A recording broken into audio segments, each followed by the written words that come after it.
BNP, জামাত, আওয়ামী লীগ ভুলে সবাইকে দেশের উন্নয়নে কাজ করার আহ্বান জানিয়েছেন ফরিদপুর ৩ আসনের বিএনপির নবনির্বাচিত সংসদ সদস্য চৌধুরী নায়াব ইউসুফ।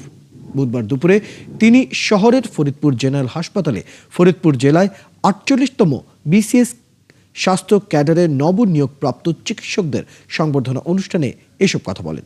নায়াব ইউসুফ প্রান্তিক জনগোষ্ঠীর স্বাস্থ্যসেবা নিশ্চিত করতে নবনিয়োগপ্রাপ্ত চিকিৎসকদের আন্তরিক হওয়ার আহ্বান জানান। সংবর্ধনা সভায় সভাপতিত্ব করেন civil surgeon doctor Mahmudul Hasan.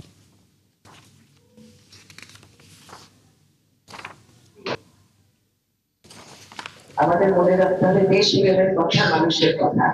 Matador নিয়ে এলো স্মার্ট ইনস্টা ওয়াল। এটি ইঞ্জিনিয়ারিং প্লাস্টিকে তৈরি মজবুত দেয়াল।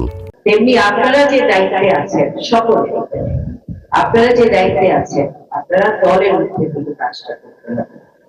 আপনাদের মনে রাখতে হবে এই ফরিদপুরের এই সদরের তো 5.5 লক্ষ জনগণ, তাছাড়া আপনারা যে যেখানে আছেন অতগুলা মানুষের কথা আপনার চিন্তা করতে হবে। 18 কোটি দেশের 18 কোটি মানুষের কথা চিন্তা করতে হবে।